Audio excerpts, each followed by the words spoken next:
know for David and Scott. Well, actually for Galen and Ken, did you have makeup envy that these two guys got to be zombies and you didn't? Did you? Well, so you mentioned. I mean, with great makeup. She did special effects makeup for both of them, and they've become kind of vocal to me. It's Scott's death, and of course David did so every T-shirt, every poster, and action adventure toys. So it was a good movie. It was a good movie. Kind of incentive, but But I had makeup anyway. It was a different kind of makeup, but I still had to show up and make Isn't that one scene where you get all charted up and that was my pretty hot? No guys there. Just me. I guess technically your pregnancy belly is that kind of thing. There's the pillow.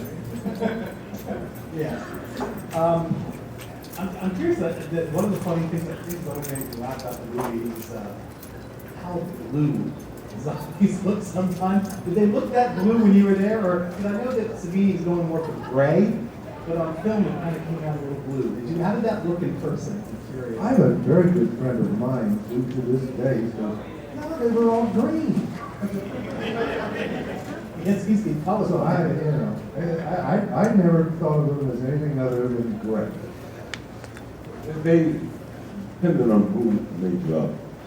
God, one day I get over there and I came out, I was action. I said, what's the difference here? So when Jenny did you didn't know what you were getting. Even though she was good, I mean, but some days they just cute. It's very cute. It's different. Well, one time I got, the mall was, we had the mall until 6 a.m. or something like that, right? And then the music would come on, and then the regular mall would start up, and that's when we would break for the day. But what happened at 6 a.m. was that the walkers would come, and these were usually people, because it was indoors and the weather was always good, so people would come to the Monroeville Mall to do their exercise. So a lot of senior citizens would come in, or just regular people come in at 6 a.m. and start walking, and I wouldn't know that they weren't zombies. So I don't know if they were blue or they were gray, but I remember telling them, no, you can rap now. You can get out of makeup, and then,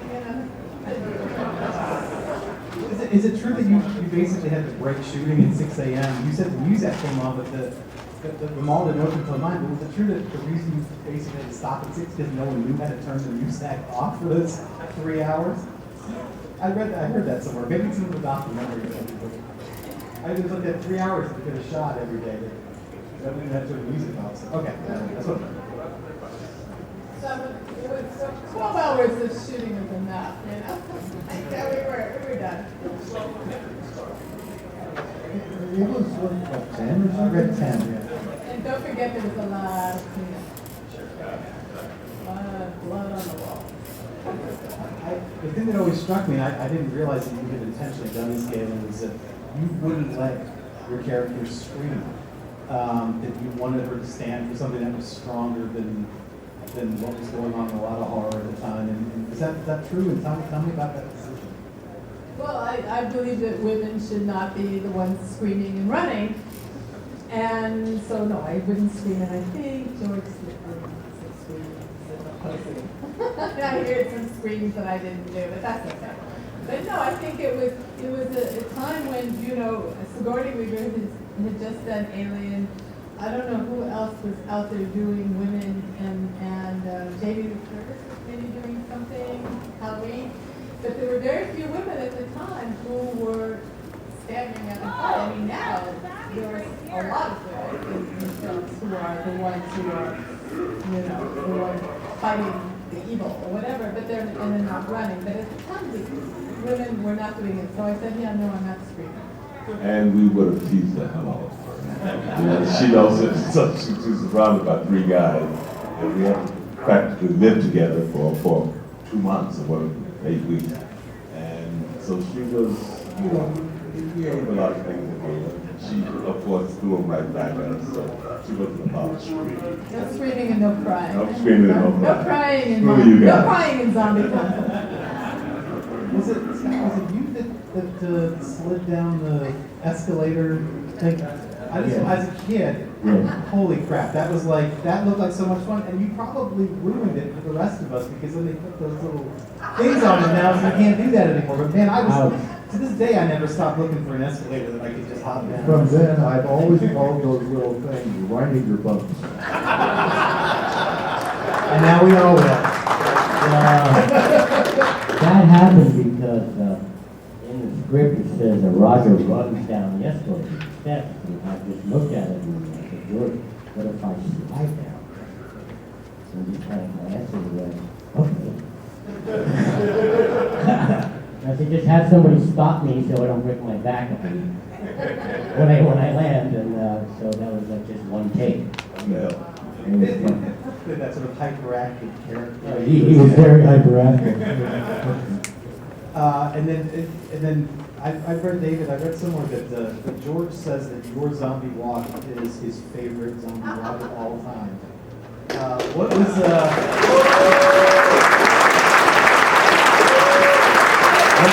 your secret? Well, I've told this story many times to some of you. I didn't get to be a zombie till the end of the shoot. And we had this big, empty, big room, assembly room like, where we'd come to the mall, go to that room, that's where we had craft service, that's where we had the costume, that's where everybody, extras, us, anybody, assembled. And out in the mall somewhere, they were doing all the setups. They had walkie-talkies, or walkie-talkies, I mean, it was that kind of deal. And we'd sit around in that room, and then there would be over the squawk box, we need to on a golf cart and go there. Well, during long stretches between shots that you were in, I sat in this room watching hundreds of people come up with the most creative kind of zombie crap you could even imagine. And my heart started to sink. And I thought, what can I possibly do that would be different? And I'm thinking, David, you're an actor, come on. What is this guy's problem? He's been bitten in the neck, shot in the leg, shot in the arm. He falls out of the elevator, breaks his ankles. And I said, it's all about the wounds. And so I started with the wounds and said, well, he breaks his ankle. Oh, am I going to break his ankle? And I took all of those various traits and shot them right over the wall and said, go for it, you got one shot. And I made it as broad and off the wall as I could think to do. And George loved it. And that's basically the story.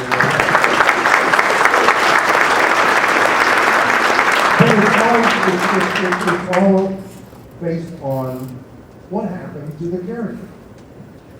That makes perfect sense. So, can you, in the sea of extras that you work with on a regular basis, in what was at the time, I think, the biggest mall in America, can you just tell, and I'll go to the audience after this, but who was your, other than these two guys, who was your favorite sort of zombie character? Oh, I can tell you that. Go for it. That's the big, heavy guy who fell in the mountain in the fountain.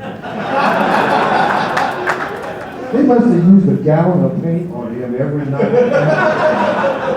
He was huge. It was freezing cold, and he would go outside. The first time he played that zombie, it hadn't turned blistering cold, and we were outside, and he's doing this little extra thing out in the parking lot, wearing underpants.